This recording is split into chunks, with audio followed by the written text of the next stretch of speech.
Hi everyone, today we want to continue from where we stopped the last time on noun. The last time we had a class, we discussed about noun. We gave the definition of noun, that a noun would be any word that gives naming identity. And the last time we had a class, we talked about two types of noun. We talked about proper noun and we also talked about common noun. If you would like to see the explanations we gave on these two, you can click on the link you are seeing on the screen right now so that you'll be directed to where you can have the video. We just started this journey of understanding the basic rudiments that underlie English grammar. So if you want to be a part, you can join us and subscribe to our channel so that you can have more subsequent videos. So back to what we have for today. As I've said, we started noun last time and we gave two nouns, proper noun and common noun. And today we want to continue. And the third one we have is abstract noun. I believe some of us might have heard the word abstract before, but when you consider the word abstract, what does it mean? Abstract simply means something you cannot see, but you can feel. Now when you bring that to noun, how does it connect? It says here, abstract noun refers to an identity given to something that cannot be physically seen or touched, but exists, can be felt, and can be expressed. It says something that cannot be physically seen or touched. Now, this has nothing to do with something spiritual. It is not spiritual. If it is spiritual, you cannot feel it. You cannot even express it. At the same time, it is not physical. So this thing stands in between something physical and something spiritual. It is abstract. You cannot see it, but you can feel it. You can express it. And that is why we have examples as, number one, you have joy. You have joy, which means when you are happy, you feel the joy from within. You cannot physically see what joy is. You cannot touch it. It is not visible. But right from the inside, from your emotion, you can feel that joy. So when you have something like that, when you have a kind of feeling like that, or you understand that kind of thing, what name do you give to that thing? It's something, you cannot see it, but you can feel it. You cannot touch it, but you can express it. And joy is a good example because you are feeling it from inside. Another big example is sorrow. When you are feeling so bad, the feeling also comes from inside. You cannot see the feeling visibly, but you can feel it from the inside via your emotion. We have passion, we have courage, we have truth, we have mood, and we have so many other examples like that. We also have pride. As long as you can think of something that you can feel, but you cannot touch. At the same time, you cannot see it visibly, but you can feel it like an emotion. And it is a noun, it is an identity that names is something, or it is a name that gives identity to something, then that is an abstract noun. And the next one we have on the list is concrete noun. Concrete noun is just like the opposite of abstract noun. Abstract noun you cannot see, you cannot physically touch, but you can feel and it can have expression. But when it comes to concrete noun is something that you can physically see, as we have the explanation on the board. This refers to a name given to objects or things that can be physically seen and touched. You can physically see concrete nouns and you can touch them. Examples, we have chairs, we have table, we have marker, we have bed, we have charger, and so many examples like that. As long as you can pin an identity to that thing, and that thing has a name and you can feel it and you can touch it, it is under concrete noun. And here we have collective noun. Collective noun. When you are talking about collective noun, what does it mean? This refers to a name given to a group of persons or people, animals, places, or things. A collective name, a name you give to a group of people or persons, a group of animals, a group of places, and at the same time a group of things. Now come to think of it, when you have many people at times and you see them that they are a group, you cannot say, oh, there are many people occupying that place. It is grammatically correct, but when it comes to grammatical appropriateness, you have to use the right word, the right noun, the right collective noun. For example, when you have a father, a mother, you have the firstborn, you have the secondborn, you have the thirdborn, that is, you have all the children, and maybe you have extended family, or let's even take extended family members out of the equation. You have father, you have mother, and then you have the children. What do you call that? You cannot say, oh, I have seen many people here. You would say, I have seen a family here. Now, family is the name of that group of people. Do you understand? They are a group of people, so you refer to them as family. Now, we have examples here. We have team. Team. A team is also a group of people who aim towards something and want to achieve something, and that is why you can have a football team.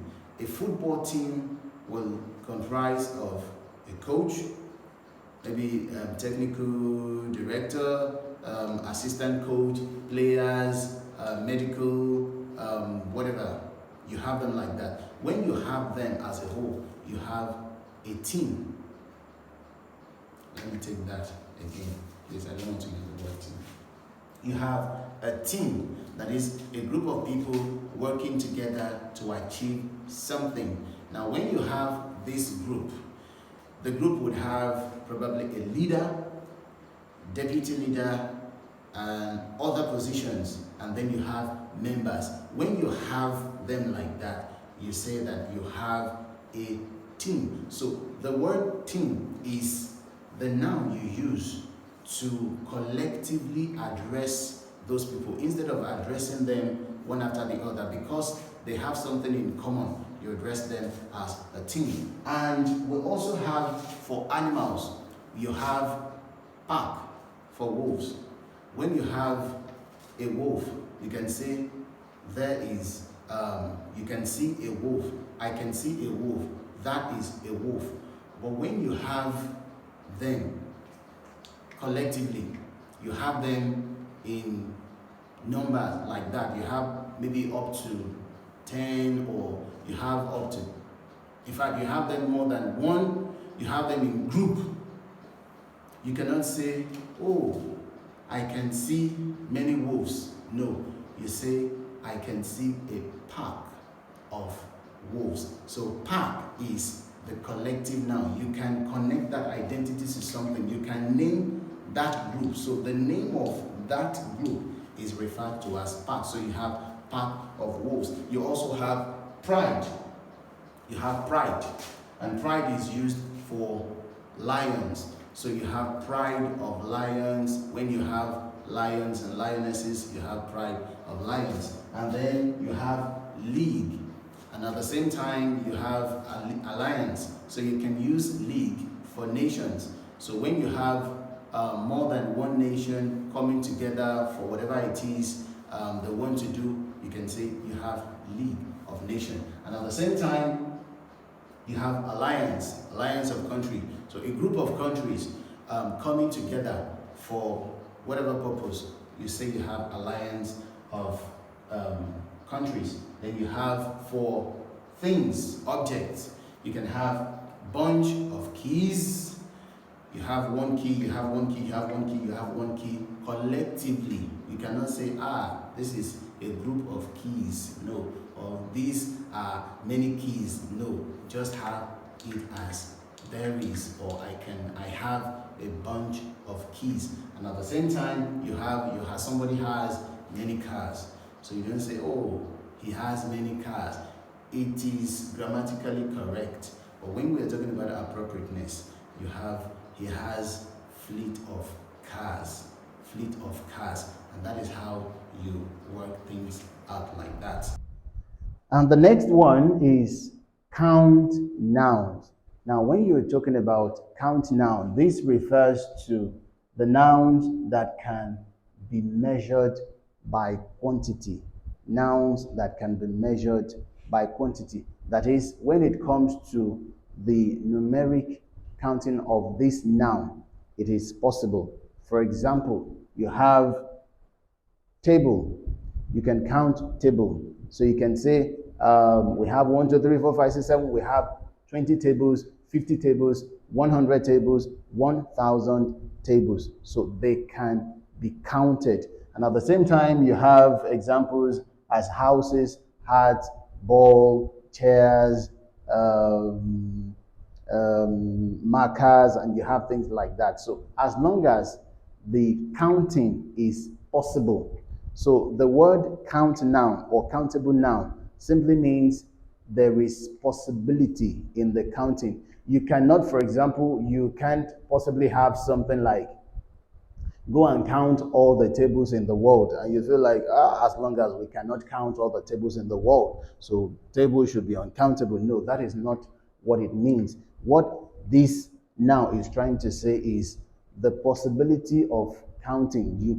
There is possibility in the counting. It is possible for you to count them, to count the tables, to count the chairs, and like that. And we have the next one, which is non-count noun, and that will be the last one we are going to discuss about noun, non-count noun. This refers to nouns that cannot be measured by quantity. Example, you have water, you have salt, you have sand, you have oil.